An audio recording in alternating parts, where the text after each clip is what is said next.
Сәлеметсіздер ме, құрметті оқырмандар? Қазына KZ каналына қош келдіңіздер. Бүгін біздің тыңдайтын ертегіміз түс көрген патша. Ескі заманда бір патша өзіне қарасты жұртын жинап, түс көрдім, түсімде не көрдім деп қинай береді. Не көрдіңіз десе айтпайды. Көргенімді табасың деп ашуланып, ақыры 40 күн мерзім қояды. Осы күнге дейін табасың, таппасаң бәріңнің басыңды аламын. Маған қарасты бірің аман қалмайсың, дейді. Бұның жұрты күңіренеді, жылайды, теңселеді, тебіренеді. Құмырсқадай қалың ел біреуі де таба алмай, мерзімді күнде патша бәрін жиып сұрап, таппаған соң қыратын болып. Маған қарасты жаннан есін білген, ақылын таныған, қартайып алжағаннан бөлек тысқары жүрген жолаушы бар ма, келмей қалған адам бар ма деп сұратады. Сонда біреу: тақсыр, ауыл шетінде сізге қарасты жұртпен бөлек қанның шекарасындағы пәлен тауда 4 ешкілі бір кедей бар, сол келген жоқ. Онан бөлек бір адамда қалған жоқ, деп айтқан соң, патша: бір өзі қалғанда жұртқа тұтқа болар дейсің бе? Таба алмаса қырғынның ішінде о да бірге кетсін. Айдап кел, деп жасауыл жібереді. Бұл сөз мұнда тұрсын. Ол кедейдің өзі жалқаулау еді. Жалғыз ешкісі бар. Соның сүтін пісіріп, айран қылып ішіп, күн көріп жүруші еді. Бір күні кеседе сүт тұр еді. Даладан бір жылан келіп, кеседегі сүтті ішеді де, 1 теңге тастап, жылжып жүре береді.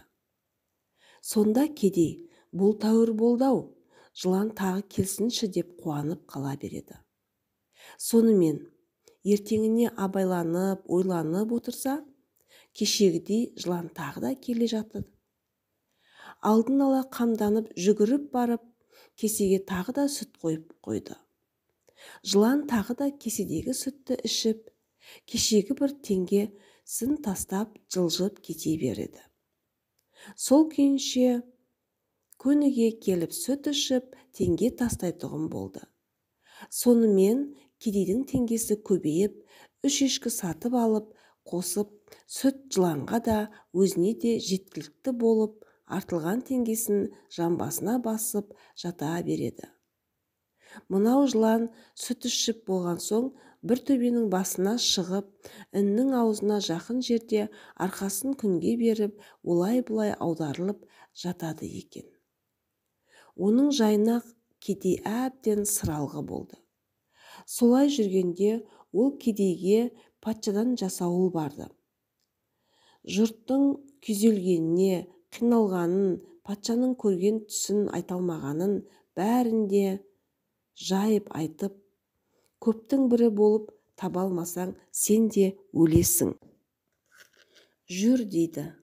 Сонда кедей: барайын, артыңнан қалмайын, деп рұқсат сұрап, жасауылды қайтарып жіберіп, жыланға оңаша келіп, сәлемдесіп: әй, Марата, басыңды көтер, дейді. Сонда: не дейсің, жазған, деп еді кедей. Әй, Марата, сізбен қанша уақыттан бері қарай дәмдес тұздас болып келем. Басыма осындай бір қиындық түсті. Патша осындай бір түс көрдім, соны табасың, болмаса теріс қырамын, депті. Жұрт тербелді, ел күйзелді. Түсін таба алмасам, мен де өлемін. Осының жайын білесің бе? Мен бір емес, жұрт үшін айтыңыз, дейді. Сонда жылан: айтайын, тапқаныңа серік қыласың ба, деді. Сонда кедей: бәрін алсаңыз да айтыңыз, деді. Сонда жылан: бірақ мен айтты деп айтпа, ханға жолықпай басқа ешкімге сөйлеме. Патшаң түсінде түлкі көрді, дейді. Содан кедей қуанып патшаға барған соң, патша: қалған адам осы ма, деп еді. Жұрт: осы, деді. Сонда хан: тапсаң көп сый-сияпат аласың, ал таппасаң жұрттың қатарында сен де баратұғын жеріңе барасың, деді. Сонда кедей: қайыр тақсыр, тапсам айтайын, таппасам көптің бірімін де, деді. Сонда патша: түсімде не көрдім, деп түксиіп адыраяды. Сонда кедей: қайдам тақсыр, жаңылып жазбасам түлкі көрдіңіз, деп еді. Патша тұрып: бәрекелде, осы адам әулие, деп жұртқа азаттық беріп, әлгі кедейге бір көтерем сауқат деп алтын беріп жөнелтті. Сонда кедей келе жатып ойланып: осы алған олжаны жылан білер мекен, білмес пекен, деп көп толғанады. Қой, не де болса жоқшылықтың зардабын тарттым ғой. Мұны өзімнің үйімнен жыланның үйінен аулақ жерге жоламайтұғындай етіп бекітіп көмейін. Бір қарын ашқан уақытта керек болар, деп жайлап жүре берді. Жылан не алып келдің, не қылдың деп сұрамады. Осы қалпынша неше жыл, неше айлар өте берді. Бұл жылан баяғы әдетімен сүтін ішіп, бір теңгесін тастап жүре берді. Кедей дүниесі көбейсе де 4 ешкіден бөлек мал алмай, киім-кешектен артылған теңгесін жамбасына басып жата берді.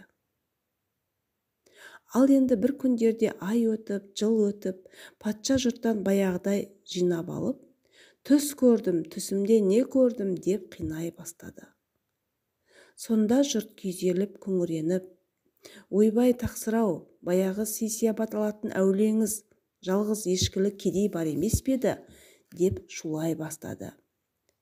Сонда патшаның ілгергі түсін жорыған кедей есіне түсіп, ойланып: кедейді жылдам айдап кел, деп жасауыл жіберді.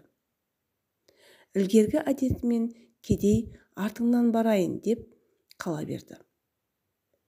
Тағы да жыланға келіп сәлемдесіп, жөн сұрасып: әй Марата, басыңды көтер, деді. Сонда жылан: қош кедейім, не жұмыспен келдің, сөйле, деді. Сонда кедей: әй Марата, патшамыз шақыртыпты тағы да. Түс көрдім, түсімде не көрдім, деп жұртты қинап жатыр. Соған не дейін, деп еді жылан. Тапқаныңа серік қыласың ба, деді. Сонда кедей: серік қылайын, бәрін алсаңыз да айтыңыз, деді. Сонда жылан: мақұл, айтайын, ханға өз аузыңмен айт, түсінде патшаң қасқыр көрді, деді. Құрметті оқырмандар, бүгінгі ертегіміз осымен тәмамдалды. Келесі жалғасын жіберіп алмас үшін қоңырауды басып қойыңыздар. Сау сәлеметте болыңыздар.